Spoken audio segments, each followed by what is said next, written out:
Question आपके सामने board पर ये रहा, कहते हैं पी प्रकार के अर्धचालक, कितने प्रकार, किस प्रकार के अर्धचालक सर? पी प्रकार के अर्धचालक प्राप्त करने हेतु, यहां से सर अर्धचालक का क्वेश्चन पूछता है, गौर फरमाइएगा। और यहीं पर बच्चा आराम से जाके फंस जाता है। करना क्या है सर, ये जो पी प्रकार का अर्धचालक है, ध्यान दीजिएगा सर, एक होता है एन प्रकार का अर्धचालक, एक होता है पी प्रकार का अर्धचालक। अर्धचालक दो प्रकार का, अर्धचालक कितने प्रकार का जानू? अर्धचालक होता है दो प्रकार का, अर्धचालक दो प्रकार का, एक होता है पी प्रकार का अर्धचालक और एक होता है सर एन प्रकार का अर्धचालक, एक होता है एन प्रकार का अर्धचालक। अब एक होता है पी प्रकार का अर्धचालक, एक होता है एन प्रकार का अर्धचालक। तो पी प्रकार का अर्धचालक में सर अर्धचालक चतुर संयोजी होता है। अर्धचालक की अगर हम बात करें तो इसकी संयोजकता 4 होती है। अर्धचालक की संयोजकता संयोजकता संयोजकता अर्धचालक की संयोजकता 4 होती है, संयोजकता संयोजकता 4 होती है।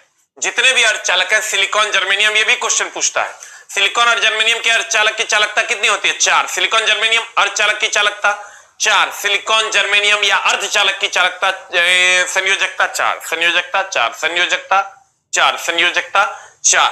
जब जब जब जब जब त्रिसंयोजी मिलाते हैं, त्रिसंयोजी त्रिसंयोजी त्रिसंयोजी त्रिसंयोजी मिलाते तब बनता है पी प्रकार का अर्धचालक। और जब पंच संयोजी मिलाते हैं तब बनता है पंच संयोजी मिलाते तब बनता है सर एन प्रकार का अर्धचालक। त्रिसंयोजी मिलाते हैं तो बनता है पी प्रकार का, पंच संयोजी मिलाते हैं तो एन प्रकार का।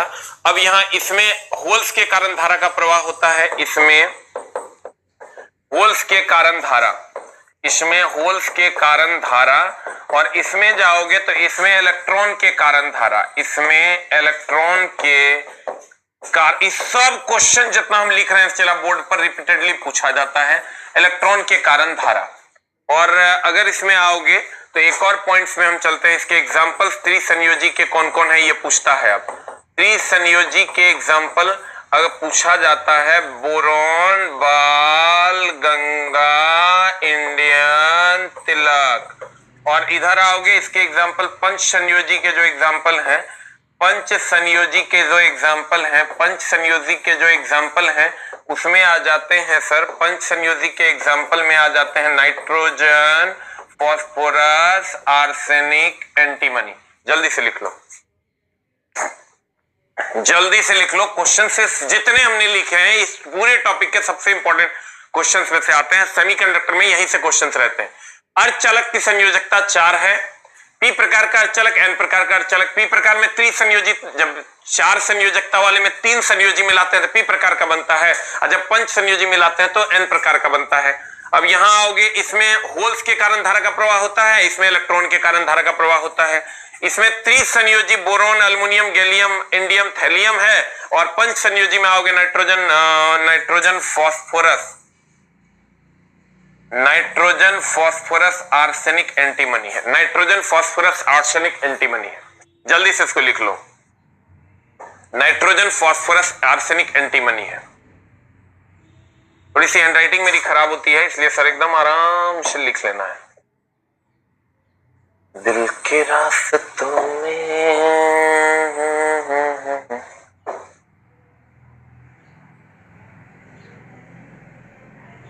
लिख लिए। इसमें त्रिसंयोजी मिलाने पर पी प्रकार का, पंच संयोजी मिलाने पर एन प्रकार का, और इसमें होल्स के कारण, उसमें इलेक्ट्रॉन के कारण। और त्रिसंयोजी अभी पूछने लगा है सर, पहले नहीं पूछता था, लेकिन त्रिसंयोजी का अब एग्जांपल पूछता है, boron, aluminium, gallium, indium, thallium. पंच संयोजी में नाइट्रोजन, फॉस्फोरस, आर्सेनिक, एंटीमनी। हो गया। अब मामला क्या है सर, इसको आप याद नहीं रख पाते हो, याद नहीं रख पाते हो तो इसका उपाय क्या है? इसका उपाय ये है कि अगर हम पी प्रकार में देखें सर, पी प्रकार में देखो, ये एक होता है पी प्रकार का, एक होता है एन प्रकार का। तो गौर से देखोगे तो पी में होल्स है, पी में गौर से देखो ये होल्स है, तो इसमें होल्स के कारण धारा का प्रवाह होता है। एन फॉर निगेटिव होता है, निगेटिव फॉर इलेक्ट्रॉन होता है, इसमें इलेक्ट्रॉन के कारण धारा का प्रवाह होता है। जैसे कहेगा किसमें किसके कारण धारा का प्रवाह होता है, तो कहेंगे पी प्रकार, पी में होल्स है इसलिए इसमें होल्स के कारण धारा का प्रवाह होता है, N4 negative, negative for electron, electron के कारण धारा का प्रवाह होता है। अब अगर हम सर N की बात करें तो N का आकार 5 के आकार का है, तुम गौर से देखो N का आकार 5 के आकार का है तो कहेंगे इसमें पंच संयोजी, अगर इसमें पंच है तो इसका मतलब इसमें 3 होगा। फिर से समझ लो, हम हमेशा ही क्वेश्चन बता दिया करते हैं बच्चों को क्योंकि यहां प्रॉब्लम होता है। इसमें होल है इसलिए इसमें होल्स के कारण धारा का प्रवाह, N4 नेगेटिव है, नेगेटिव फॉर इलेक्ट्रॉन के कारण धारा का प्रवाह, और इसका आकार 5 के आकार का है N का, इसलिए हम कहेंगे इसमें पंच संयोजी, N प्रकार के अर्धचालक में पंच संयोजी के कारण धारा का प्रवाह, तो इसमें हो जाएगा त्रिसंयोजी के कारण धारा का प्रवाह, क्योंकि चार जो होता है वो अर्धचालक का अपना होता है। तो 4 में 5 मिलाओगे तो N प्रकार है, 4 में 3 मिलाओगे तो P प्रकार। ठीक है, लेकिन अब इसके एग्जांपल्स भी पूछे जाते हैं तो एग्जांपल्स को आप जरूर याद रखिए, बोरोन, बाल गंगा, इंडियन तिलक। गौर फरमाइएगा जनाब। इधर आ जाइए, पी प्रकार के अर्धचालक प्राप्त करने हैं तो जैसे पी प्रकार कह दिया तो पी प्रकार हम जानते हैं N प्रकार होगा तो पंच संयोजी होगा, इसका मतलब पी प्रकार होगा तो त्रिसंयोजी होगा। बताओ आंसर क्या हो जाएगा? 3 संयोजकता वाली अशुद्धि, और वो 3 संयोजकता वाली अशुद्धि ये है boron, aluminium, gallium, indium, thallium, और ये पंच संयोजी है नाइट्रोजन, फास्फोरस, आर्सेनिक, एंटीमनी और बिस्मथ। ये होता है पंच संयोजी, ये होता है त्रिसंयोजी, और ये जो शुद्ध अर्धचालक है ये होता है 4 संयोजकता, कार्बन, सिलिकॉन, जर्मेनियम और स्टेनम। मेनली कार्बन, सिलिकॉन और जर्मेनियम, कार्बन, सिलिकॉन और जर्मेनियम की संयोजकता 4 होती है। कभी कभी इसी में से पूछ जाता फास्फोरस की संयोजकता कितनी, कहेंगे 5, कहेगा आर्सेनिक की संयोजकता कितनी, कहेंगे 5, कहेगा नाइट्रोजन की संयोजकता कितनी, कहेंगे 5, बोरोन की 3, अल्युमिनियम की 3, गैलियम की 3, इंडियम की 3। सर ये वो क्वेश्चंस हैं जो फ्रीक्वेंटली आस्क्ड क्वेश्चंस आप कह सकते हो, और लास्ट टाइम की स्ट्रेटेजी के हिसाब से आप इसको रिवाइज कर सकते हो। पी प्रकार के अर्धचालक, पी बोले तो होल्स, पी बोले तो होल्स के कारण धारा का प्रवाह। ठीक है, अगले क्वेश्चन में आते हैं। होल्स के कारण और त्रिसंयोजी, N प्रकार होगा तो N4 negative, negative for electron के कारण धारा का प्रवाह, और N का आकार 5 के आकार का है इसलिए पंच संयोजी। आ जाओ अगले क्वेश्चन में। निम्नलिखित में से किस पर, सर फ्रीक्वेंटली आस्क्ड क्वेश्चंस में से आता है, लेकिन अब थोड़ा सा सर मामला इसका गड़बड़ कर दिया है। हम ये कह सकते हैं कि चुंबक 2 प्रकार के होते हैं। चुंबक जो होते हैं ये 2 प्रकार के होते हैं, एक होता है अस्थाई चुंबक और एक होता है अस्थाई चुंबक। अस्थाई चुंबक और एक होता है अस्थाई चुंबक। अस्थाई चुंबक, अस्थाई चुंबक होता है जिसमें परमानेंटली मैग्नेट का गुण होता है, उसे हम अस्थाई चुंबक कहते हैं। अस्थाई चुंबक स्टील का बना होता है या एल्निको का बना होता है, या एल्निको का बना होता है, या अब ऑप्शन बदलने लगा है, या एल्कोनेक्स का बना होता है, या एल्कोनेक्स का बना होता है,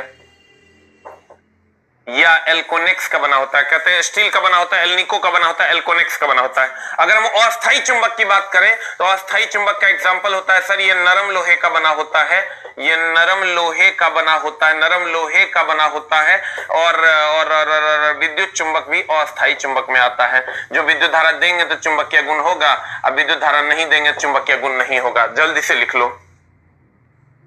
एक होता है अस्थाई चुंबक स्टील या एल्निको या एल्कोनेक्स का होता है, अस्थाई चुंबक नरम लोहे या विद्युत चुंबक का होता है। नरम लोहे या विद्युत चुंबक, अस्थाई चुंबक स्टील या एल्निको या एल्कोनेक्स का, और अस्थाई चुंबक नरम लोहा या विद्युत चुंबक, नरम लोहा या विद्युत चुंबक, नरम लोहा या विद्युत चुंबक, नरम लोहा या विद्युत चुंबक। अस्थाई चुंबक बनाया जा सकता है, आंसर हो जाएगा सर एकदम आराम से नरम लोहा। अस्थाई चुंबक स्टील, एल्निको, एल्कोनेक्स का, और अस्थाई चुंबक नरम लोहा या विद्युत चुंबक। विद्युत चुंबक को हाईलाइट कर लेना, विद्युत चुंबक अस्थाई चुंबक है, विद्युत चुंबक अस्थाई चुंबक है, विद्युत चुंबक अस्थाई चुंबक है, विद्युत चुंबक अस्थाई चुंबक है, विद्युत चुंबक अस्थाई चुंबक है, विद्युत चुंबक अस्थाई चुंबक है। एक चीज और तुमको देगा कि अगर हम इससे आगे बढ़ते हैं, इससे अगर हम आगे बढ़ते हैं तो एक चीज और तुमको क्या देगा, चला तुमको देगा कि बताइए कि निम्न में से कौन प्रतिचुंबक, अनुचुंबक और लोह चुंबक। इसका सवाल जब देवे करता है अधिकतर, लेकिन अब तुम्हारे सेट में देगा कि नहीं पता, लेकिन सर इसका सवाल जरूर देता है। प्रतिचुंबक, अनुचुंबक और एक और होता है जनाब, और वो होता है लोह चुंबक। अगर तुम पढ़ा होगा चुंबकीय पदार्थ 2-3 प्रकार के होते हैं, एक होता है प्रतिचुंबक, एक होता है अनुचुंबक, एक होता है लोह चुंबक। अब प्रतिचुंबक, अनुचुंबक और लोह चुंबक के एग्जांपल्स पूछे जाते हैं। इसको सर कभी कभी इंग्लिश में ही लिख दिया जाता है, इंग्लिश को हिंदी में लिख जाता है। डाई मैग्नेट एक होता है पारामैग्नेट, पारामैग्नेट, और एक होता है फेरोमैग्नेट। एक होता है सर फेरोमैग्नेट। अब देखो इसका एग्जांपल कैसे पकड़ोगे, तुमको कुछ भी दे देगा, इसके एग्जाम्पल सर खूब पूछे जाते हैं, तुमको क्वेश्चन दे देगा कुछ भी और कहेगा बताओ ये कौन सा प्रकार का चुंबक है। जैसे तुमको दे देगा, मान लो दे देगा कॉपर बताओ किस प्रकार का चुंबक है, या दे देगा एल्युमिनियम बताओ किस प्रकार का चुंबक है, प्रति चुंबक है, अनुचुंबक है, लोह चुंबक है, पारामैग्नेटिक है, डाईमैग्नेटिक है, फेरोमैग्नेटिक है। इसमें इंग्लिश में जब लिखल रहता है तुमको बड़ा डाउट होता है डाई और पारा में, तो ये जान लो कि पहले प्रति चुंबक होता है तो पहले डी होता है बाद में पी होता है। फेरो में कोई डाउट नहीं होता, फेरो लोह चुंबक है, हमको भी डाउट होता था जब हम पढ़ते थे। तो तुमको क्या करना है, पहले डी होता है बाद में पी होता है, तो पहले डाईमैग्नेटिक फिर पारामैग्नेटिक, पहले प्रति चुंबक फिर अनुचुंबक। अब देखो यही सब छोटा छोटा डाउट है ना चला, जो एग्जाम हॉल में तेरा इतना गला दबाएगा कि तू जी नहीं पाएगा। मैं तो ये मानता हूं कि सारे टीचर की जवाबदेही है अभी कि जितने भी डाउट्स हैं वो बच्चों की क्लियर करें बोर्ड पर आके, और जहां जहां बच्चे फंसते हैं वहां वहां उनको बताएं कि यहाँ आप फंसिएगा नहीं। लेकिन उसके लिए सर एक क्लोज एनालाइजेशन की जरूरत है। कहते हैं ऑक्सीजन तथा जिसके अंत में मौ लगा हो, ऑक्सीजन तथा जिसके अंत में मौ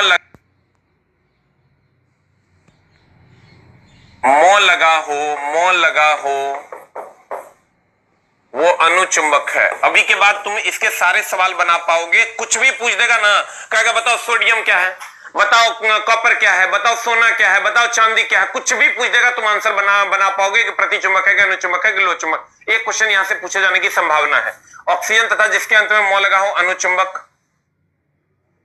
उसके बाद आ जाओ आयरन, निकेल, कोबाल्ट, ये लोह चुंबक, बाद बाकी सब प्रतिचुंबक, बाद बाकी प्रतिचुंबक। देखो इतने तुम याद करो और किसी के भी सवाल को तुम बना दोगे आराम से। कैसे, ऑक्सीजन तथा जिसके अंत में मौ लगा हो अनुचुंबक, आयरन, निकेल, कोबाल्ट, लोह चुंबक, बाद बाकी सब प्रतिचुंबक। ऑक्सीजन तथा जिसके अंत में मौ लगा हो अनुचुंबक, आयरन, निकेल, कोबाल्ट, लोह चुंबक, बाद बाकी सब प्रतिचुंबक। अब तुमको एग्जांपल्स अगर दिया जाता है, मान लेते तुमको एग्जांपल दिया जाता है कि बताओ ये क्या है, एग्जांपल में तुमको दे देगा जल। तुम क्या करो, जल से ये पूछो क्या तुम ऑक्सीजन हो, ये कहेगा हम नहीं है, तो कहेगा तुम्हारे अंत में मौ लगा हुआ है, तो कहेगा नहीं है हम तो जल है, हमारे अंत में मौ कहां लगल है, तो कहेगा कि बताओ तब तुम आयरन, निकेल, कोबाल्ट हो गया, तो ये कहेगा नहीं है। इसका मतलब तुम समझ लेना कि बाद बाकी में आ गया, इसका मतलब ये प्रतिचुंबक। इसके सारे सवाल को आप बना जाइए, आपसे सवाल बन जाएंगे। जैसे तुमको दे देता है मान लो कि एल्युमिनियम, तो तुम कहना ए एल्युमिनियम, तोरा में मोल ऑक्सीजन है क्या तुम, तो कहेगा ये नहीं, तो कहेंगे तुम्हारे अंत में मौ लगल है क्या, तो कहेगा हाँ, तो हम कहेंगे तू अनुचुंबक। अगर तुमको क्वेश्चन देता है कि बताओ कॉपर, तो कहेंगे एक कॉपर, तो एक कॉपर तू ऑक्सीजन है क्या, तो कहेगा नहीं, तो कहेंगे तुम्हारे अंत में मौ लगल, तो ये मत समझना क्यूपरम, अपने मन से नाम ने चेंज कर देना है, कॉपर कॉपर है, तो कहेंगे मौ लगल है क्या, तो कहेंगे नहीं, तो कहेगा आयरन, निकेल, कोबाल्ट है क्या तू, कहेगा नहीं, तो इसका मतलब कहेंगे बाद बाकी में है, इसका मतलब तुम प्रतिचुंबक। फिर अगर आते हैं अगर हम आते हैं मान लो कि आयरन पे, तो आयरन को पूछेंगे बता तू ऑक्सीजन है क्या, तो कहेंगे नहीं है, कहेंगे तेरे अंत में मौ लगल है क्या, तो कहेगा नहीं है, तो कहेंगे का मतलब तू आयरन, निकेल, कोबाल्ट है क्या, कहेंगे हाँ हाँ हम आयरन तो हैं, तो कहना अच्छा तो तू लोह चुंबक है, क्योंकि आयरन, निकेल, कोबाल्ट लोह चुंबक है। इस आधार पे आप इसके लगभग सारे सवाल एग्जाम्स के बना सकते हैं, कहीं कोई समस्या नहीं है। देखिए जल्दी से लिख लीजिए, ऑक्सीजन तथा जिसके अंत में मौ लगा हो अनुचुंबक, आयरन, निकेल, कोबाल्ट, लोह चुंबक, बाद बाकी सब प्रतिचुंबक। ऑक्सीजन तथा जिसके अंत में मौ लगा है अनुचुंबक, आयरन, निकेल, कोबाल्ट, लोह चुंबक, बाद बाकी सब प्रतिचुंबक। ऑक्सीजन तथा जिसके अंत में मौ लगा है अनुचुंबक, आयरन, निकेल, कोबाल्ट, लोह चुंबक, बाद बाकी सब प्रतिचुंबक। अब आ जाइए सर यहाँ, निम्नलिखित में से किस पदार्थ को अस्थायी चुंबक कहते हैं, तो सब बना देगा अस्थायी चुंबक, अस्थायी चुंबक। अस्थायी चुंबक बता क्या होगा, अच्छा अस्थायी चुंबक नहीं बना सकते, इसका मतलब अस्थायी चुंबक नरम लोहा। अगला क्वेश्चन 12 वोल्ट के विभवांतर, सर दो क्वेश्चन यहां से पूछा जा रहा है जो बोर्ड रिपीटेडली पूछ रहा है, वो है ये, एक तो पूछ रहा है E बराबर F/Q पर डायरेक्ट फॉर्मूला बेस्ड सवाल पूछ रहा है, और V बराबर W/Q पे यहां से डायरेक्ट सवाल आ रहे हैं जो तुमको बना जाना है। E बराबर F बाई क्यू। E क्या है सर? E विद्युतीय क्षेत्र की तीव्रता है। E विद्युतीय क्षेत्र की तीव्रता है, क्षेत्र की तीव्रता है, विद्युतीय क्षेत्र की तीव्रता है। F क्या है सर? तो F कहेंगे बल है। Q क्या है सर? तो Q आवेश है, Q आवेश है। और यहां आओगे V क्या है सर? तो V विभव है, V विभव है। W क्या है? W कार्य है। Q क्या है सर? तो आवेश है। Q क्या है सर? आवेश है। जल्दी से लिख लीजिए, इस पर डायरेक्ट आपको न्यूमेरिकल मिल जाएंगे जब आप सेट बनाओगे। तो आप पता नहीं आगे भी पूछना चाहिए जैसा कि सेट में पहले पूछा है। Good morning, good morning, good morning सबको, गुड मॉर्निंग सबको, प्यार भरा प्रणाम है सर। भारत की धरती से सत सत नमन। जी जनाब। कहते हैं आजकल कुछ कुछ लड़कों सब ना लड़की वाला आईडी बना बना के अरे शर्म नहीं आता है रे, ठीक गंदा लड़का। कहते हैं E बराबर F बाई क्यू, विद्युतीय क्षेत्र की तीव्रता E है, F बल है, Q आवेश है। V बराबर W बाई क्यू, V विभव है, W कार्य है, Q आवेश है। V विभव है, W कार्य है, Q आवेश है। जल्दी से लिख लीजिए सर, लिखे। E बराबर F बाई क्यू, E विद्युतीय क्षेत्र की तीव्रता है, F बल है, Q आवेश है। V बराबर W बाई क्यू, V विभव है, W कार्य है, Q आवेश है। हो गया?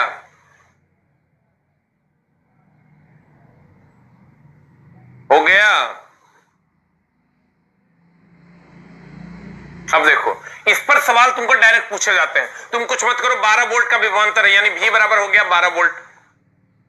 होने वाले बिंदुओं के बीच किया गया कार्य 36 जूल है, तो किया गया कार्य यानी W दे दिया है तुमको 36 जूल। उन बिंदुओं के बीच बहने वाली विद्युत आवेश का मान क्या होगा? Q का मान बताओ क्या होगा? Q बराबर वाट, तुमको पता है। V बराबर W बाई क्यू लगा देंगे, V बराबर W बाई क्यू लगा देंगे। हमको Q चाहिए, Q बराबर W बाई V हो जाएगा। W बाई V कर दो, W का मान है 36, V का मान है 12, यानी 36 बटा 12 is equal to 3 coulomb is the answer. Answer answer direct इस पर सवाल पूछे जा रहे हैं। V बराबर W बाई क्यू, E बराबर F बाई क्यू, V बराबर W बाई क्यू, E बराबर F बाई क्यू, V बराबर W बाई क्यू, E बराबर F बाई क्यू, V बराबर W बाई क्यू, E बराबर F बाई क्यू, V बराबर W by Q, E बराबर F by Q, V बराबर W by Q, E बराबर F by Q, V बराबर W by Q, E बराबर F by Q,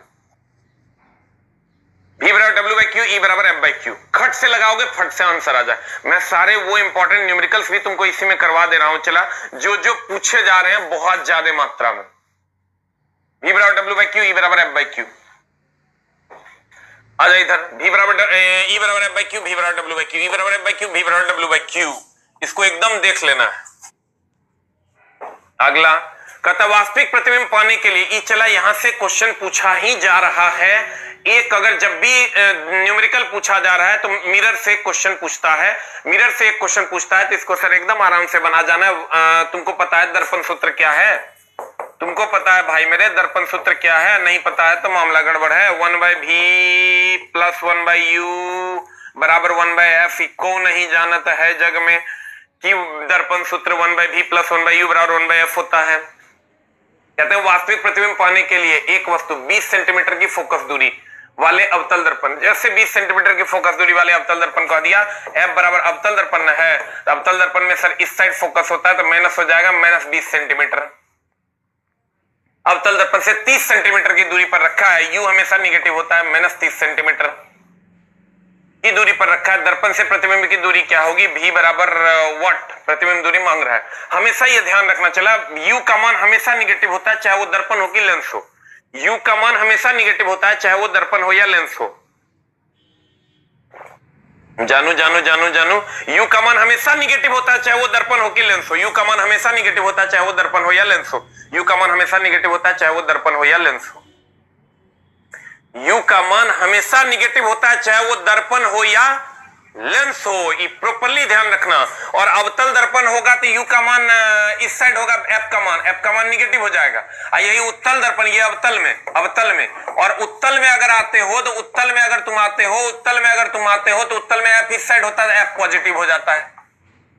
दर्पण में भी और लेंस में भी, दर्पण में भी और लेंस में भी F का मान निगेटिव होता है। अवतल दर्पण अवतल लेंस में F का मान निगेटिव है, उत्तल दर्पण उत्तल लेंस में F का मान पॉजिटिव, उत्तल दर्पण उत्तल लेंस F का मान पॉजिटिव, उत्तल दर्पण उत्तल लेंस F का मान पॉजिटिव, अवतल दर्पण अवतल लेंस F का मान निगेटिव। U हमेशा निगेटिव होता है, इतने जान लो, चिन्ह परिपाटी तो हर सवाल बन जाएगा। अवतल दर्पण अवतल लेंस F का मान निगेटिव, उत्तल दर्पण उत्तल लेंस F का मान पॉजिटिव है, U हमेशा निगेटिव होता है। इतने जान लो, सब क्वेश्चन बन जाएगा। अब just put and get the result. जल्दी से सर पुट कर दीजिए और गेट द रिजल्ट कर लीजिए। 1/v इज इक्वल टू हो जाएगा 1/f माइनस 1/u। अब 1/v इज इक्वल टू हो जाएगा 1/f। f का मान कितना है? तो f का मान है -20 minus of 1/u minus of 1/u, ये हो जाएगा -30। इसको सॉल्व कर लीजिए, you will get the answer. बताइए आंसर क्या हो जाएगा?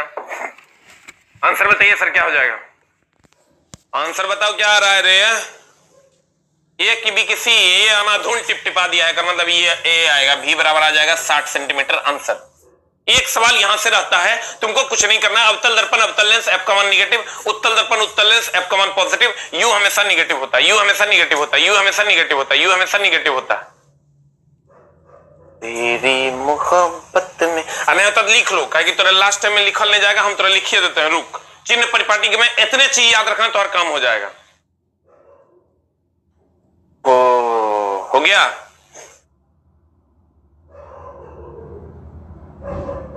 देखो चला, हम थोड़ा बताते हैं क्या करना है। यू ऑलवेज निगेटिव, ऑलवेज, चाहे वो ऑलवेज निगेटिव, चाहे वो दर्पण हो कि लेंस हो, यू ऑलवेज निगेटिव होगा। और अगर हम अवतल दर्पण अवतल दर्पण अवतल दर्पण अवतल दर्पण अवतल दर्पण और अवतल लेंस की बात करें, अवतल लेंस की बात करें, तो अवतल दर्पण अवतल लेंस में सर, अवतल दर्पण अवतल लेंस की अगर हम बात करें, ये अवतल दर्पण है, इसका इसका इसका इसका इसका इसका इसका इसका एफ इस साइड होता है, ये ओरिजिन है, इससे इधर हो गया, यानी एक्स एक्सिस पर इस साइड हो गया, तो इस साइड हो गया, तो इसके एफ निगेटिव होते हैं। और अगर अवतल दर्पण अवतल लेंस की भी बात करोगे सर जी, अवतल लेंस की भी बात करोगे, तो अवतल लेंस ऐसा होता है, ऐसा ऐसा ऐसा, यहां पर एफ होता है और यहां पर एफ होता है, तो इसके भी एफ निगेटिव होते हैं। ये को याद रखो, दूसरा अपने आप याद हो जाएगा। अवतल दर्पण अवतल लेंस में निगेटिव होता है, तो उत्तल दर्पण उत्तल लेंस में पॉजिटिव होगा, उत्तल दर्पण उत्तल लेंस में पॉजिटिव होगा। एक खटाक से क्वेश्चन बनाने के लिए यू का मान निगेटिव होता है, यू का मान निगेटिव होता है, यू का मान निगेटिव होता है, यू का मान निगेटिव होता है। सर भी हमेशा 99% केसेस में भी का मान निकालने कहता है। 99% केसेस में जो ओरिजिनल क्वेश्चंस हैं वहां भी का मान निकालने कहता है। खट से निकाल दीजिएगा, जो आएगा वही आंसर हो जाएगा। हो गया? ये शादी शादी कौन लिख रहा है? फिकर बिया हो गया। सर जी मेरा भी नाम लीजिए। सोनू कुमार, मोनू कुमार, अस्मिता कुमारी, सुमित कुमार, अमित कुमार, चौधरी कुमार, अमर कुमार, पियांशु कुमार, जिक्सु कुमार, ढेसु कुमार। हो गया? यू का मान ऑलवेज निगेटिव होगा। अवतल दर्पण अवतल लेंस, एफ का मान निगेटिव, एफ का मान निगेटिव। हो गया? वास्तविक प्रतिबिंब के लिए 20 सेंटीमीटर, ई तो बन गया, चला आंसर हो गया 60 सेंटीमीटर। अगले क्वेश्चन में चलते हैं। कहता प्रकाश एक अनुप्रस्थ तरंग है, यह घटना साबित करती हुई एकमात्र घटना कौन सी है? बता क्या हो जाएगा आंसर। अरे देखिए, ये घटना साबित करती हुई जो घटना है, इससे क्वेश्चंस खूब पूछा जाता है। दैट इज, इसको हम कहते हैं ध्रुवीकरण। इसको गुरुजी कहते हैं, आप लोग भी कहते हैं ध्रुवीकरण। इसका इंग्लिश होता है पोलराइजेशन, पोलराइजेशन, पोलराइजेशन। ध्रुवीकरण का इंग्लिश होता है सर पोलराइजेशन। ये क्या है सर? ये कहते हैं ध्वनि को किसी तरंग को निश्चित दिशा में भेज देना ध्रुवीकरण कहलाता है। अगर आप कहिएगा सर इसका इंग्लिश को हम हटा देते हैं यहां से और यहीं पर लिख देते हैं कि तरंग को निश्चित दिशा में भेज देना, तरंग को निश्चित दिशा में भेजना, निश्चित निश्चित निश्चित निश्चित निश्चित, तरंग को निश्चित, एकदम आराम से समझना, निश्चित दिशा में भेजना,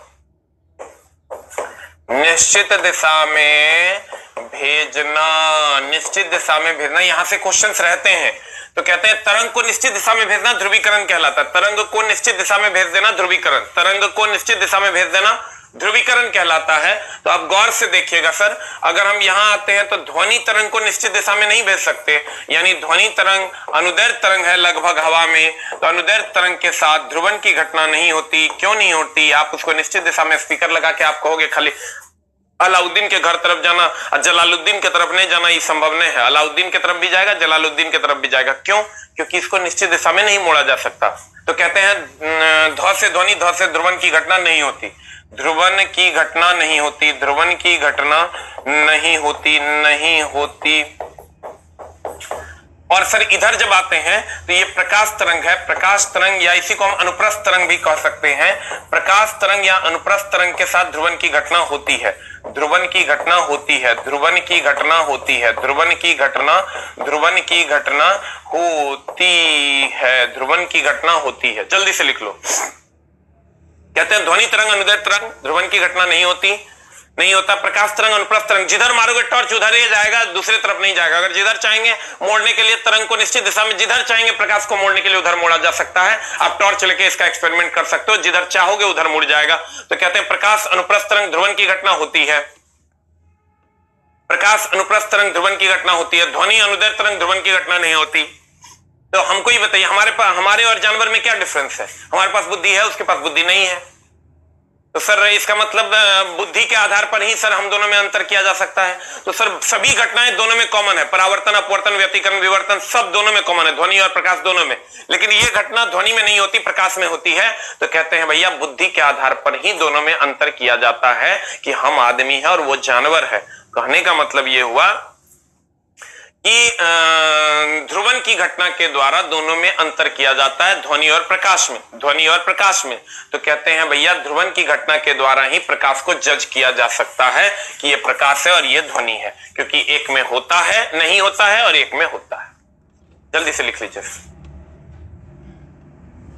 ओ हो राजा, लिखा हो गया, हो गया। ध्रुवीकरण, तरंग निश्चित दिशा में भेजना, ध्वनि अनुदैर्ध्य तरंग है, प्रकाश अनुप्रस्थ तरंग है। आ जाइए सर इधर।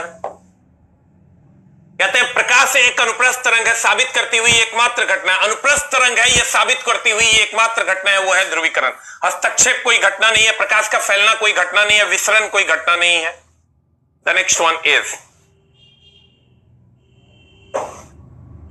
कहते हैं निम्नलिखित में से किस विद्युत चुंबकीय तरंग का तरंगदैर्ध्य सबसे कम होता है? चला रे, ये तुमको इतने पूछेगा, या तो विद्युत चुंबकीय तरंग पूछेगा या नहीं तो तुमको बय आनी पिनाला पूछेगा, दो में से एक पूछेगा। या तो गाय पौधरी और सूर्यदीप पूछेगा, ये विद्युत चुंबकीय तरंग है। गामा, एक्स पराबैंगनी, दृश्य, अवरक्त, सूक्ष्म, रेडियो, दीर्घ। या नहीं तो बय आनी पिनाला पूछेगा, बैगनी, आसमानी, नीला, हरा, पीला, नारंगी और लाल। तो तुम गौर से जब देखोगे इधर से इधर जाने पर, ये इधर से इधर तुम एरो लेके जा सकते हो, इधर से इधर जाने पर तरंगदैर्ध्य का मान बढ़ता है, तरंगदैर्ध्य बढ़ता, तरंगदैर्ध्य बढ़ता, तरंगदैर्ध्य बढ़ता। अब बाद बाकी कुछ भी कहेगा ना, बाद बाकी आवृत्ति ऊर्जा कुछ भी कहेगा ना, बाद बाकी कुछ भी कहेगा, आवृत्ति या ऊर्जा, आवृत्ति या ऊर्जा, ऊर्जा ऊर्जा, तो कहेंगे घटता। इसको जल्दी से लिख लो। इतना में तुम्हारा 40 से 50 क्वेश्चन तो और बन जाएगा। हम थोड़ा सिखा देते हैं कैसे। कहते हैं गाय पौधरी और शूरेदी, इसको याद रखना, गाय पौधरी और शूरेदी। गामा, एक्स पराबैंगनी, दृश्य, अवरक्त, सूक्ष्म, रेडियो, दीर्घ। इधर आओगे बय आ नहीं पिनाला, बय आ नहीं पिनाला, बय आ नहीं पिनाला, बय आ नहीं पिनाला, बय आ नहीं पिनाला। गा ए पौधरी और शूरेदी, गा ए पौधरी और शूरेदी, बय आ नहीं पिनाला, बय आ नहीं पिनाला, बय आ नहीं पिनाला। जल्दी से लिख लो। लिखें, तरंगदैर्ध्य बढ़ता, बाद बाकी घटता, तरंगदैर्ध्य बढ़ता, बाद बाकी घटता, तरंगदैर्ध्य बढ़ता, बाद बाकी घटता। हो गया?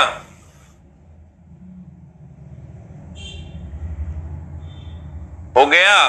तो देखो निम्नलिखित में से किस विद्युत चुंबकीय तरंग की का तरंगदैर्ध्य सबसे कम होता है? तो सर गौर से देखिएगा, इधर से इधर जाने पर तरंगदैर्ध्य बढ़ता है, इसका मतलब इधर वाले का सबसे कम होगा। इधर से इधर जाने पर तरंगदैर्ध्य बढ़ता है, इसका मतलब ये 2 होगा, तो ये 3 होगा, ये 4 होगा, ये 5 होगा, ये 6 होगा, तब ना सर बढ़ेगा। इसका मतलब इधर वाले का सबसे कम होगा। देखो गामा है क्या ऑप्शन में? है, ये है, आंसर मार दो डी। गामा नहीं रहता था एक्स मारते, एक्स नहीं रहता तो पराबैंगनी मारते, पराबैंगनी रहता दृश्य मारते। जो ऑप्शन में रहेगा वो आंसर मार देंगे। अगर गामा है तो यहां गामा मार देंगे, क्योंकि इधर से इधर जाने पर तरंगदैर्ध्य बढ़ता है, इधर वाले का सबसे ज्यादा होगा, इधर वाले का सबसे कम होगा। और ठीक इसका उल्टा हो जाएगा, बाद बाकी कुछ भी पूछेगा, कहेगा आवृत्ति, तो कहेंगे इधर से इधर जाने पर घटता है, इसका मतलब इधर इसकी आवृत्ति सबसे ज्यादा होगी, तब ना सर घटेगा। आंसर बता क्या हो जाएगा? D for dog. इससे तुम सारे क्वेश्चंस बना सकते हो आवृत्ति और ऊर्जा के। खाली तुम याद रखो गाय पौधरी और सूर्यदी, बय आ नहीं पिनाला, बय आ नहीं पिनाला। निम्नलिखित में से किस विद्युत चुंबकीय तरंग का तरंगदैर्ध्य सबसे कम होता है? दैट इज गामा किरण। हो गया? अगला कहते हैं सूर्य द्वारा उत्सर्जित हानिकारक किरण क्या है? तो सूर्य द्वारा उत्सर्जित हानिकारक किरण की अगर बात करेगा तो सूर्य सर दो प्रकार की किरणें छोड़ता है, एक अवरक्त और दूसरा पराबैंगनी। ये पूरा का पूरा मामला हम क्लियर करते हैं। इस बार ग्रीन हाउस गैसेस से क्वेश्चन पूछा था दरोगा में भी। तो कहते हैं सूर्य द्वारा उत्सर्जित हानिकारक विकिरण क्या है, तो सूर्य दो प्रकार की किरण छोड़ता है, एक अवरक्त दूसरा पराबैंगनी। ये पराबैंगनी जो है ना ये हानिकारक है, पराबैंगनी हानिकारक है, इसमें सब लगभग इसमें मार ही देगा पराबैंगनी। और ये जो है पराबैंगनी किरण को कौन रोकता है, ओजोन परत, ये तुम भी जानता है।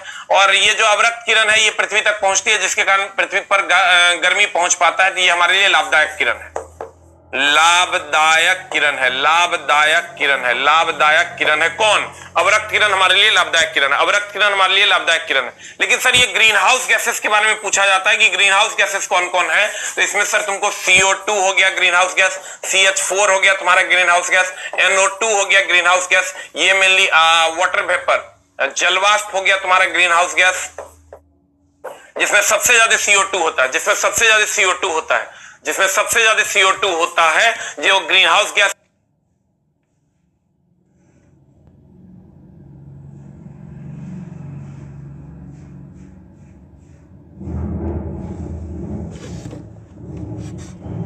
का लिस्ट एकदम पूछबे करता है अधिकतर एग्जाम में, CO2 CH4 NO2 जलवाष्प, CO2 CH4 NO2 जलवाष्प।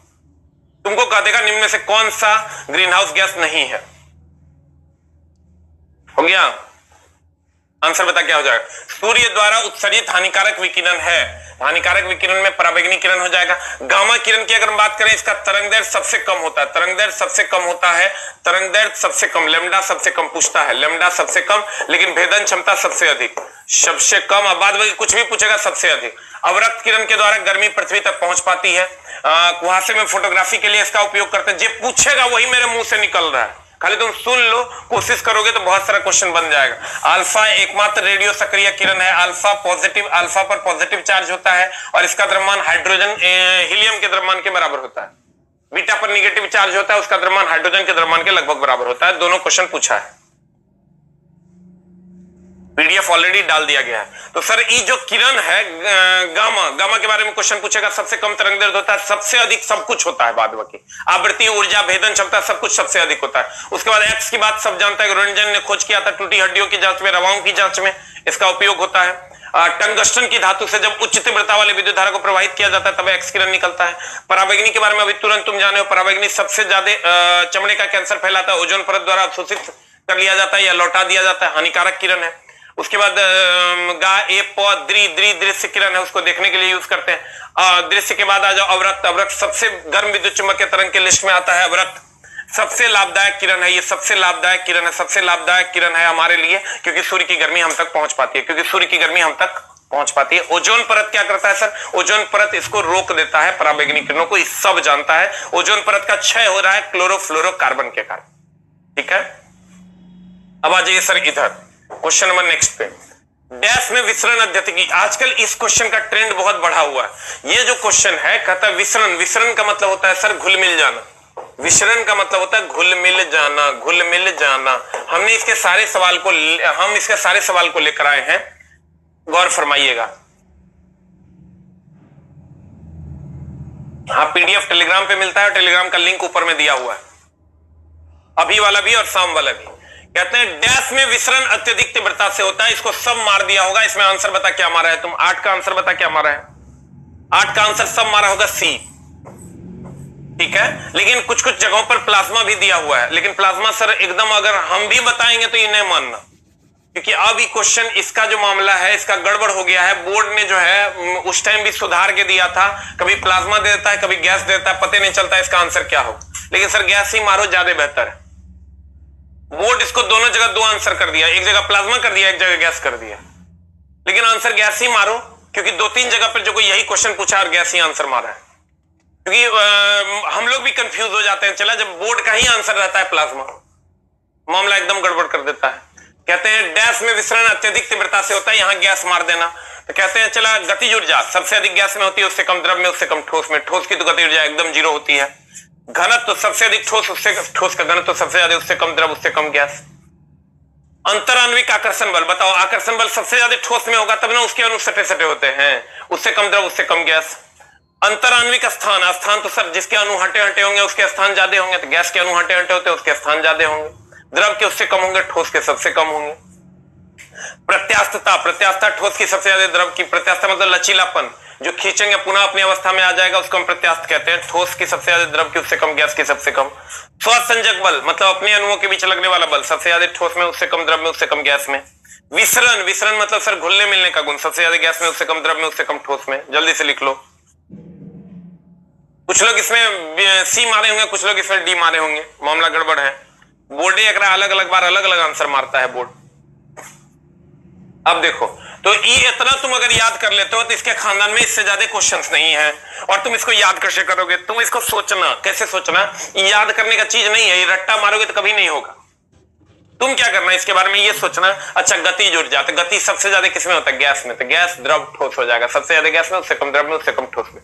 क्या? विसरण, विसरण मतलब घुलने मिलने का गुण, घुलने मिलने का गुण सबसे ज्यादा किसमें होता है? गैस में, सबसे ज्यादा गैस हो गया, उससे कम द्रव हो गया, उससे कम ठोस हो गया। कहेगा घनत्व, तो कहेंगे सबसे ज्यादा ठोस में होता है, उससे कम द्रव में होता है, उससे कम गैस में होता है, क्योंकि सबसे नजदीक नजदीक सटे सटे कण ठोस के होते हैं, नहीं होते हैं। प्रत्यास्थता मतलब लचीलापन, सबसे ज्यादा ठोस, उससे कम द्रव, सबसे कम गैस। उसके बाद स्वसंजक बल, स्वसंजक बल मतलब अपने अणुओं के बीच लगने वाला बल, तो सबसे ज्यादा ठोस, उससे कम द्रव, उससे कम गैस। कहेगा अंतरांतरिक आकर्षण बल, आकर्षण बल सबसे ज्यादा ठोस में होगा, उससे कम द्रव में होता है, उससे कम गैस में। स्थान अगर कहेगा तो स्थान सबसे ज्यादा गैस में होगा, उससे कम द्रव में होगा, उससे कम ठोस में होगा। ये सेटिंग बनानी पड़ेगी तब जाके क्वेश्चन आपका बनेगा। You will get the answer. हो गया? ई की लिख के रोते रहता है रे। अगला क्वेश्चन कहता है फ्लोरीन, क्लोरीन, ब्रोमीन, आयोडीन। ई चला, ई क्वेश्चन अभी पूछा था बिहार एसएससी में, आयनन विभव विद्युत ऋणात्मकता वाला। ये क्वेश्चन सजाने के लिए पूछा है, ठीक ना? इसलिए बढ़िया से देख लो, सब एग्जाम में पूछ रहा है। कहता फ्लोरीन, क्लोरीन, ब्रोमीन फिर आयोडीन तक जाने में विद्युत ऋणात्मकता। सर जब इधर से इधर जाते हैं तो ये वर्ग है, और वर्ग में विद्युत ऋणात्मकता का मान घटता है। देखो आंसर क्या है? घटता है, बढ़ता है, अस्थिर रहता है, कम हो जाता है। आंसर हो जाएगा कम हो जाता है। पहले घटता है फिर बढ़ता है। कुछ लोग तो एकरा पता नहीं, वो 4 डिग्री से वाला क्वेश्चन मार के आना धुन मारता है, पहले घटता है फिर बढ़ता है। Hello hello hello. अब देखो चला, हम बताते हैं। अगला ये जो है ना, तुमको देगा विद्युत ऋणात्मकता। विद्युत, हम इस बार एक बार और रिवीजन कर देते हैं। तुम्हारा इसमें लगभग 7-8 क्वेश्चन होता है, तो हम गुरुजी का परम दायित्व है तो एक बार रिवीजन कर देना। विद्युत ऋणात्मकता, आयनन विभव, इलेक्ट्रॉन बंधुता, इलेक्ट्रॉन, एकदम शॉर्ट रिवीजन कर देते हैं। चला एकदम, तो और कभी क्वेश्चन में दिक्कत नहीं होगा। इलेक्ट्रॉन बंधुता, विद्युत धनात्मकता भी एकरे में लपेट लो। विद्युत धनात्मकता, इस सब की अगर आप बात करोगे, इस सब की अगर आप बात करोगे, इस सब की अगर आप बात करोगे, तो आवर्त में लेफ्ट टू राइट जाने पर, आवर्त समझ रहा होगा। अब नहीं समझ रहा था बात, तो अंतिम घड़ी आ गया, अब अगला बार के वैकेंसी के काम करना होगा। आवर्त में लेफ्ट टू राइट जाएंगे, और वर्ग में जाएंगे तो टॉप टू बॉटम जाएंगे। वर्ग में जाएंगे टॉप टू बॉटम मतलब ऊपर से नीचे। तो आवर्त का स्पेलिंग बड़ा है इसलिए इसमें बढ़ता है, और वर्ग का स्पेलिंग छोटा है इसलिए इसमें घटता है। इसमें भी सर आवर्त का स्पेलिंग बढ़ता है इसलिए बढ़ता, वर्ग का स्पेलिंग छोटा है इसलिए घटता। इस क्वेश्चन से एकदम मत डरना। आवर्त का स्पेलिंग बड़ा है इसलिए बढ़ता, वर्ग का स्पेलिंग छोटा है इसलिए घटता। आवर्त का स्पेलिंग बड़ा है इसलिए बढ़ता, वर्ग का स्पेलिंग छोटा है इसलिए घटता। देखो विद्युत ऋणात्मकता आवर्त का और वर्ग का अगर हम बात करें, आवर्त का स्पेलिंग बड़ा है इसलिए बढ़ता, वर्ग का स्पेलिंग छोटा है इसलिए घटता। एक लाइन का बात हो गया, हो गया। आवर्त का स्पेलिंग बड़ा है इसलिए बढ़ता, वर्ग का स्पेलिंग छोटा है इसलिए घटता। आयनन विभव, आवर्त का स्पेलिंग बड़ा है इसलिए बढ़ता, वर्ग का स्पेलिंग छोटा है इसलिए घटता। इलेक्ट्रॉन बंधुता, आवर्त का स्पेलिंग बड़ा ना है, वर्ग का स्पेलिंग छोटा है, ये सब बढ़ता बढ़ता घटता घटता। ये एकदम रिवीजन कर लो। और लास्ट में वो उल्टा होता है, वो लिख लो परमाणु त्रिज्या, परमाणु त्रिज्या, परमाणु त्रिज्या, परमाणु त्रिज्या, परमाणु त्रिज्या, आयतन, आकार, जो कह दो, उल्टा होता है। ये बढ़ता है, ये सब, ये घटता, ये बढ़ता है, ये सब, ये घटता है, ये बढ़ता। जल्दी से जान हमर जाने मन हमर, जल्दी से लिख ले। इंग्लिश में भी ट्रांसलेट कर दीजिए। हाँ, इंग्लिश तनी गुरुजी के मामला गड़बड़ एकदम ने है। Electronegativity, ionization potential, electron affinity, electropositivity, atomic radius, volume and size. जल्दी से लिख। आवर्त के पीरियड होता है, वर्ग के ग्रुप होता है। मेरा भी नाम लीजिए, अमरदीप वर्मा। ले, नाम ले लिए तू तो अब स्वर्ग मिलेगा तेरा ना रे। सर दीदी को, दादी को, अच्छा दादी का भोज खाने जाएगा। चलो, दादी के भोज में इतना आदमी जाएगा, मां कसम जुल्मे हो जाएगा। यूट्यूब से इतना कमाई उधर के ना, तोरा खिलाएंगे रे, सब खा जाएगा, हम लोग खा जाएगा तुम लोग। अरे दानव हो गया। देखो इस सब जो है ना जकरा में उल्टा पुल्टा तुम देख रहा है ना, इस सब आवर्त का स्पेलिंग बड़ा इसलिए बढ़ता, वर्ग का स्पेलिंग छोटा इसलिए घटता। और परमाणु त्रिज्या आयतन आकार जो है ये आवर्त का में घटता और वर्ग में बढ़ता। जल्दी से लिख लो। कुछ कुछ उठते उठते उठता है ना रे।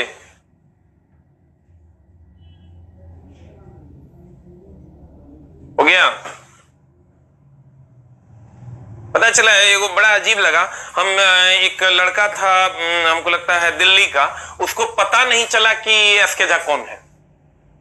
हमको ये जब हम पूछे कि भैया इसको क्यों नहीं पता है एसके झा कौन है, ये बोला कि देखिए ऐसा है सर कि कुछ खास वीडियोस होते हैं जो किसी खास एरिया में ट्रेंड करते हैं, जो कि दूसरे एरिया के लोगों को पता नहीं चलता है।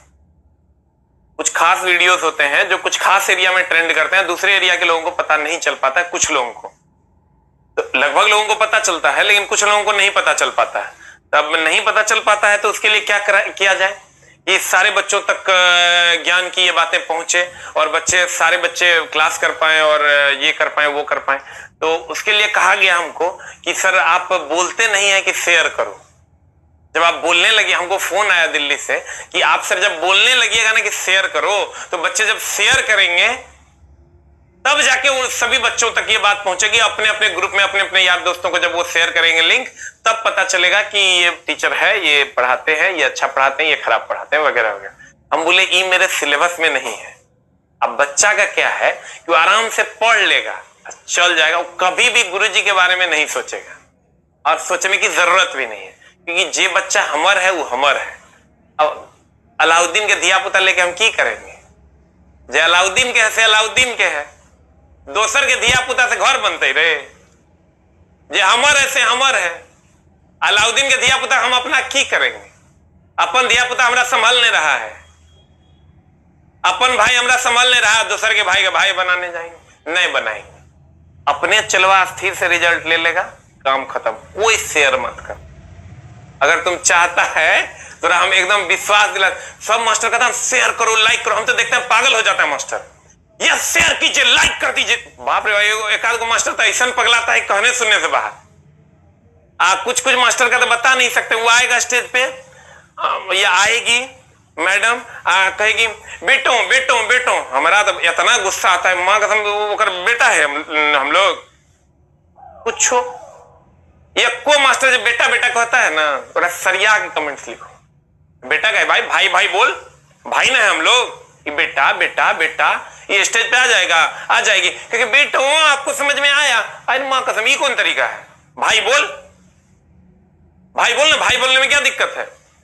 लड़की है तब भी भाई बोल, लड़का है तब भी भाई बोली, बेटा उटा नहीं चलेगा। ये कौन तरीका है? कहता है बेटा में प्यार है। अरे माँ कसम, भाई में उससे ज्यादा प्यार है, भाई में प्यार नहीं है। और ये एकदम शेयर मत करना मेरा वीडियो। अब बोलो का है? अरे चुट्टा, इतने दूर में रह जाएगा मामला तो काम हम लोग का मन न जाएगा। आज झूठे दोसर के धिया पुता के अपना के हम की करेंगे? क्या कर है नहीं है, के नहीं है नहीं है, ओकरा हम भाई बना की करेंगे? अपन भाई हमारा संभाल नहीं रहा है, माँ कसम सुबह शाम पढ़ा रहे हैं, तो यो लगता है कि यो पढ़ा देते ठीक रहता, वो पढ़ाते ठीक।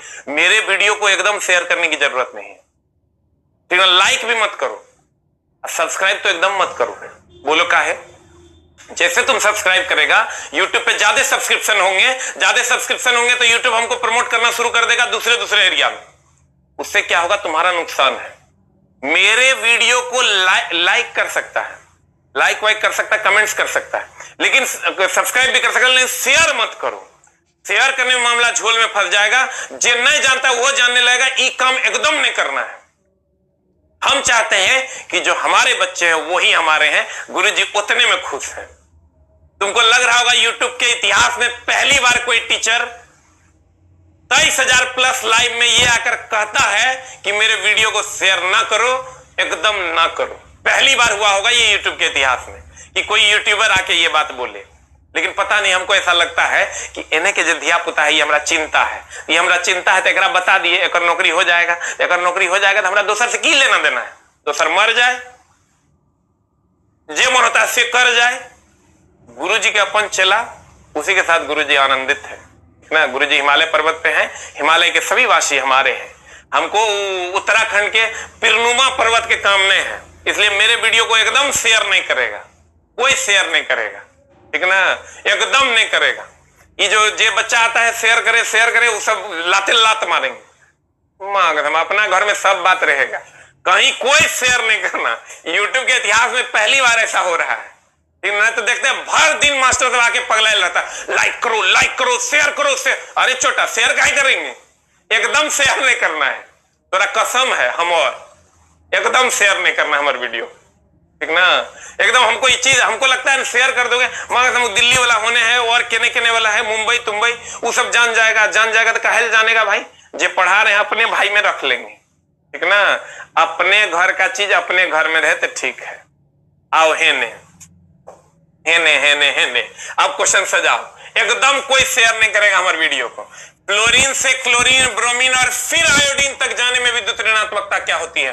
फ्लोरीन, क्लोरीन, ब्रोमीन, आयोडीन, इधर से इधर जाने में क्या होगा? ये वर्ग है, वर्ग का स्पेलिंग कम होता है तो घटता है तो कम हो जाएगा, आंसर हो जाएगा। You will get the answer. Hello. अगला क्वेश्चन में आते हैं। चला डोबेरिनर के 3 तत्वों में, डोबेरिनर ने सजा इस पूरा मामला सुन लो, बढ़िया सुन लो। डोबेरिनर ने तिर्यक नियम दिया, न्यूलैंड ने ऑक्टेव रूल दिया। हम पूरा टेबल एक बार में देखो, थोड़ा सुना देते हैं। डोबेरिनर ने तिर्यक नियम दिया, न्यूलैंड ने ऑक्टेव नियम दिया। न्यूलैंड का डोबेरिनर ने कहा कि पहले और तीसरे तत्व का जो अनुभार का औसत होगा वो दूसरे तत्व के बराबर होगा, लेकिन ये फेल हो गया। उसके बाद न्यूलैंड आया। न्यूलैंड ने कहा कि भैया न्यूलैंड के समय ज्ञात तत्वों की संख्या 56 थी और उस समय न्यूलैंड ने पीरियोडिक टेबल को सजा दिया सारे गामा पा धा नी सा पर, ऑक्टेट रूल पर। कहा हर 8वें तत्व का गुण पहले तत्व के समान होगा, लेकिन इसका आवर्त सारणी कैल्शियम तक फ्लॉप ही मान्य था, उसके बाद मान्य नहीं था। थोरियम पर इसकी आवर्त सारणी का अंत हो गया।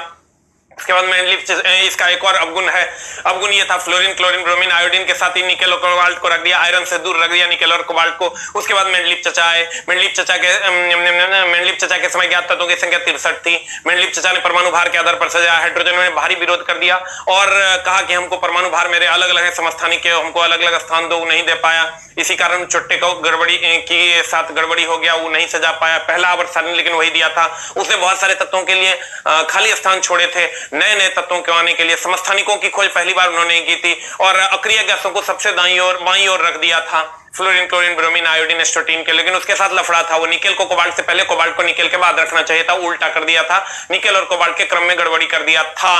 उसके बाद आए मोस्ले ने आधुनिक आवर्त सारणी का गठन किया सन 1913 ईस्वी में। इसके समय ज्ञात तत्वों की संख्या 114 थी। इसे परमाणु संख्या के आधार पर सजा दिया। परमाणु संख्या के आधार पर मोस्ले ने सजाया। सभी तत्व परमाणु संख्या के आधार पर सजे और इसकी कोई असुविधा के लिए इसमें कोई खेद नहीं था, इसलिए आधुनिक आवर्त सारणी को अभी तक माना जा रहा है। अब यहां से क्वेश्चन तुमको पूछेंगे, डोबेरिनर ने तत्वों को क्या किया था? एगो दिया ट्राइड, एगो दिया थ्राइस, एगो दिया ट्रिटियम, एगो दिया टेट्राइड। मागम कुछ से कुछ ट्राइड होगा आंसर, त्रिक, ठीक है। थ्राइस मत मार देना, कहना थ्राइसो मतलब 3 होता है, नहीं होगा आंसर, आंसर होगा ट्राइड। अगला क्वेश्चन तुम्हारे स्क्रीन पर यह रहा, उत्कृष्ट गैसों का आयनन विभव। मैं चला अंतरा की बोले आयनन विभव होगा, आयतन विभव नहीं। उत्कृष्ट गैसों का आयनन विभव। उत्कृष्ट गैसों का, उत्कृष्ट गैस बोले तो नोबेल गैस, नोबेल गैस बोले तो अक्रिय गैस, अक्रिय गैस बोले तो इनर्ट गैस, इनर्ट गैस बोले तो fluorine, helium, neon, argon, krypton, xenon and radon. मैन यही ना होता है इन रास्तों पे। कहता है उत्कृष्ट गैस का आयनन विभव एक अवधि में अधिकतम होता है, एक अवधि में न्यूनतम होता है, एक अवधि में अधिकतम या न्यूनतम होता है, एक अवधि से कोई नहीं होता है। बता आंसर की हो जाएगा। What is the answer? What is the answer? Answer बता, आंसर बता, आंसर बता, आंसर बता, आंसर बता, आंसर बता। हम बोले थे आवर्त का स्पेलिंग बड़ा है उसमें अधिक होता है, वर्ग का स्पेलिंग छोटा है उसमें कम होता है, अवधि मतलब पीरियड अधिक होता है। Answer answer answer answer answer answer answer, you will get the answer. कुछ बच्चे सुतले रह जाते हैं, भगवान उनकी आत्मा को शांति दे, परमानेंट शांति देगा, जिंदगी भर शांत रहेगा। इसलिए प्यारे बच्चों टाइम से उठिए और हमको थेसिस देना बंद कर दीजिए कि सर धीरे पढ़ाइए कि फास्ट पढ़ाइए। हमारा गुरु जी को नहीं पता है, तो हर गुरु हम की तो हमारे गुरु तुम। अरे दानव कहते हैं सोडियम कार्बोनेट जो कि एक क्षार है, बहुत अच्छी बात है। सोडियम कार्बोनेट जो कि एक क्षार है का उपयोग निम्न में से क्या करने के लिए किया जाता है? ये स्टेटमेंट टाइप क्वेश्चन सर पूछे जाते हैं, इसलिए आंसर बता इसका क्या होगा। कहता है बोरेक्स जैसे सोडियम यौगिक का निर्माण करता है। सही बात है, Na2B4O7 बोरेक्स का फॉर्मूला होता है, तो उसमें सोडियम होता है। जल की अस्थायी कठोरता दूर करने के लिए एकदम सोडियम कार्बोनेट का उपयोग करते हैं। कांच, साबुन और कागज उद्योग में इसका प्रयोग करते हैं। सब सही है, ABC तीनों एकदम। इस टाइप के स्टेटमेंट और रीजन वाले जो क्वेश्चंस हैं वो कुछ कुछ पूछे जाते हैं सर, इसको देख लो। ये थोड़े अटपटे टाइप क्वेश्चंस हैं जो तुमको देखना है, और जितने भी अटपटे टाइप क्वेश्चंस हैं शाम में 7:30 बजे जलूल से जलूल मिले। लेकिन सर आज नहीं, आज के बाद क्वेश्चन अभी हम बीच में बोल देते हैं ना तो मामला गड़बड़ हो जाएगा। आज के बाद की जो कक्षा है, चूंकि मेरी दादी का देहांत हो चुका है और आज नखवाल है, आज गुरुजी बाल कटाएंगे, अभी तक घर नहीं पहुंचे हैं, मामला एकदम संगीन है। और दादी मेरी हमको बहुत मानती थी, मतलब बता नहीं सकते हैं कितना मानती थी। 111 साल की उम्र में उनका डेथ हुआ है और हमको हर हाल में 2 दिन के लिए जाना ही पड़ेगा। तो सर कोई उपाय नहीं है, तो सर सोम मंगल कार्यक्रम है, बुध को हम आएंगे और गुरुवार से आपकी कक्षा ले पाएंगे। तो आपकी कक्षा आज के बाद मेरी जितनी भी कक्षाएं हैं वो सभी कक्षाएं गुरुवार से होगी, बाद बाकी सभी कक्षाएं अपने नियमित समय पर शेड्यूल्ड है। ठीक है, ये भी क्लास तुम्हारा गुरुवार को मॉर्निंग में होगा और उसके बाद आपका जो 6ठा क्लास है, 4 क्लास और हम बोले उसमें सारा मामला हम शेड्यूल कर देंगे। तो आंसर हो जाएगा इसका ABC। कहता है निम्नलिखित में से कौन सा विकल्प सर्वाधिक विद्युत धनी तत्व के इलेक्ट्रॉनिक विन्यास का प्रतिनिधित्व करता है? एकरा में झोल है, ये क्वेश्चन एकदम झोलिया है।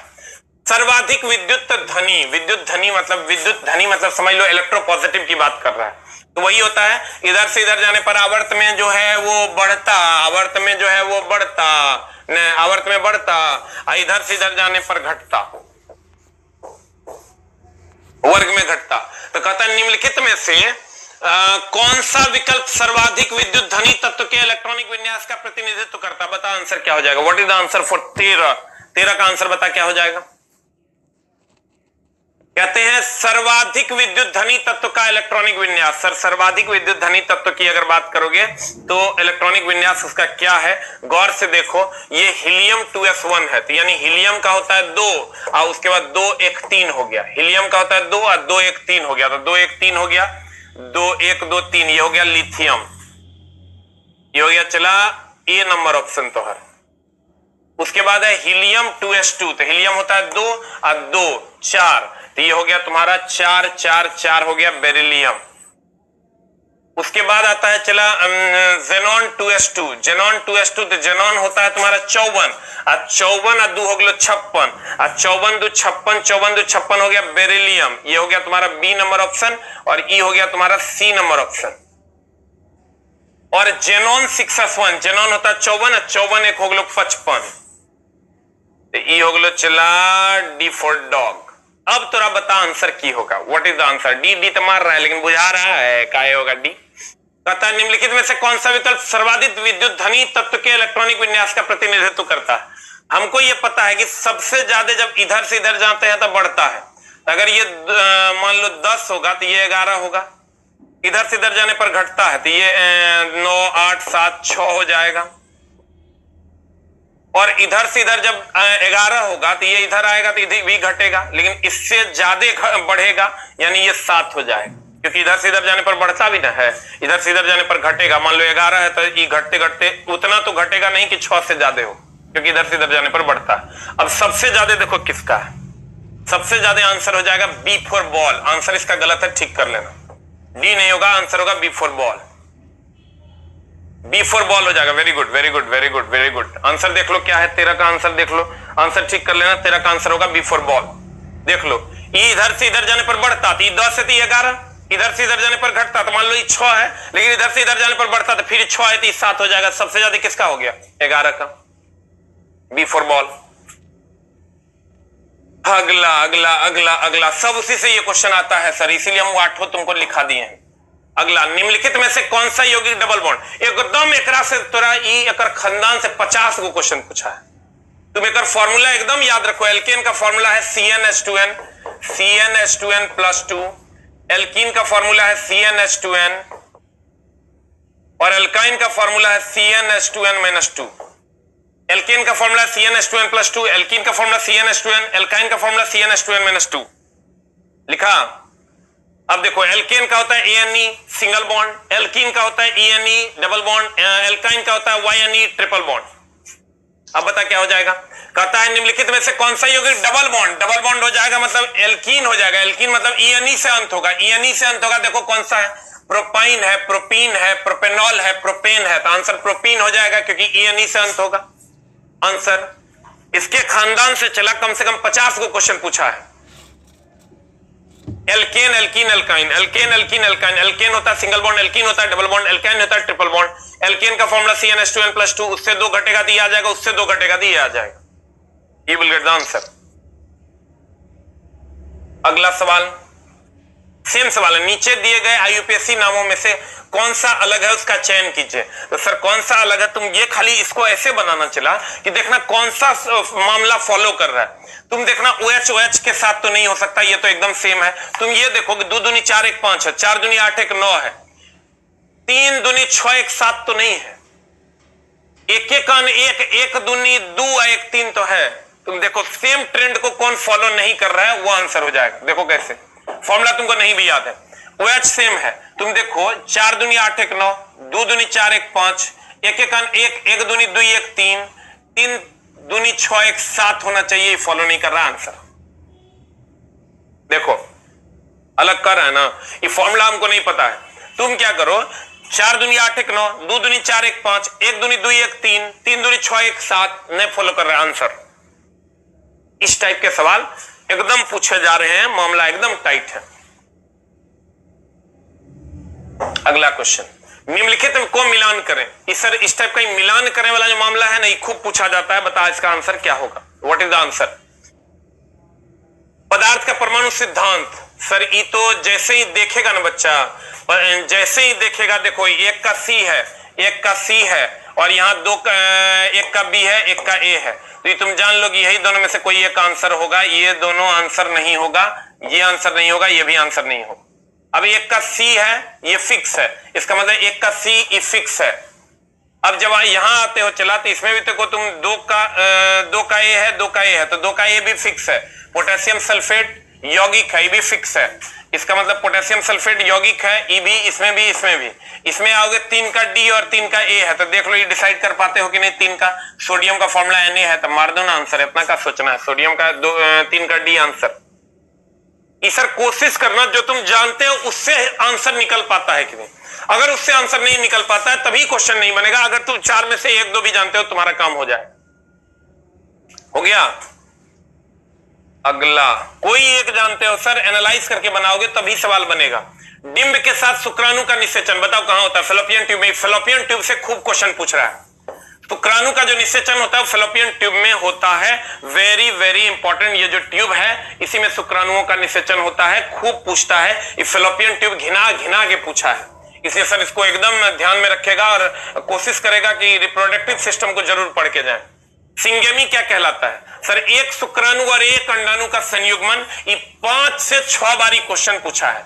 सिंगेमी कुछ नहीं है, एक अंडाणु और एक शुक्राणु जब आपस में मिलते हैं तो सिंगेमी का निर्माण करता है, उसी को हम सिंगेमी कहते हैं। सिंगेमी इनिशियल प्रोडक्ट ऑफ भ्रूण है। एक शुक्राणु और एक अंडाणु जब मिलता है उसे हम सिंगेमी कहते हैं। अगला, उस उम्र का नाम बताइए जिसके दौरान मानव पुरुषों और महिलाओं में के प्रजनन अंग कार्यात्मक हो जाते हैं, गोनाड्स युग्मकों और सेक्स हार्मोन्स का उत्पादन शुरू कर देते हैं और मानव यौन के प्रति परिपक्व हो जाता है, उसे हम किशोरावस्था कहते हैं। पूरा लंबा चौड़ा छोड़ दिया है, अब मामला जवानी का है, बाकी कुछ नहीं है। तो आंसर हो जाएगा तुम्हारा किशोरावस्था। यौन प्रजनन तो होगा नहीं, यौन प्रजनन नहीं होता है, गर्भ में प्रजनन होता है, और निषेचन जनन भी नहीं होगा। आंसर, रसायन के लिए गणना की इकाई, यहां सर क्वेश्चन एकदम सिंपल है, रसायन विज्ञान में गणना की इकाई मोल है। ये मोल 7वां एसआई मात्रक है। मोल कैवा एसआई मात्रक है चला, 7वां एसआई मात्रक है। दिल करे ना चला तो एक बार मोल का न्यूमेरिकल जरूर देख के चल जाना। और सर ग्रुप डी वगैरह में तो फिक्स है, ग्रुप डी का सिलेबस सर एकदम एनालाइज्ड है। इसमें तो चूंकि 15 क्वेश्चन रहना है एनटीपीसी में, इसलिए सर इसमें न्यूमेरिकल्स पूछे जाने की संभावना कम है। लेकिन सर जो न्यूमेरिकल जितना हम बता रहे हैं वो फिक्स है, पूछेगा तो वहीं से पूछना चाहिए, और नहीं तो सर पूरा न्यूमेरिकल का प्लेलिस्ट दिया हुआ है, उसको पढ़िए, बाद में हमको गाली देने से कुछ नहीं होगा, क्योंकि हम आनी मुनी हम नहीं जानी की पूछेगा। हम तेरा पढ़ाइए नहीं रहे, डांस तो हम कर नहीं रहे, नहीं तो बाद में तू एको क्वेश्चन नहीं लड़ता लड़का सही आग गरिया देगा। एसके जा, अरे दानव एसके जा की कर रहा है, तो नाच सिखा रहा है, कदुआ कैसे रोकते हैं, इसलिए बढ़िया से पढ़। तो सर रसायन विज्ञान में इकाई है मोल। अणु, अणु यौगिक का सूक्ष्मतम कण, अणु से तो खूब क्वेश्चन पूछता है। यौगिक का सूक्ष्मतम कण, यौगिक का सूक्ष्मतम कण अणु है, यौगिक का सूक्ष्मतम कण अणु है। एनोड की अगर हम बात करें, ये पॉजिटिव होता है, ऋणायन होता है तो कैथोड हो जाता है, ऋणायन होता है तो कैथोड हो जाता है, ऋणायन होता है तो कैथोड हो जाता है, एनोड होता है तो पॉजिटिव होता है। सर हम कोशिश करते हैं कि आपका कंप्लीट रिवीजन हो सके, और आज के बाद कक्षा गुरुवार को होगी। कितने लोग ऐसे हैं सर जो अभी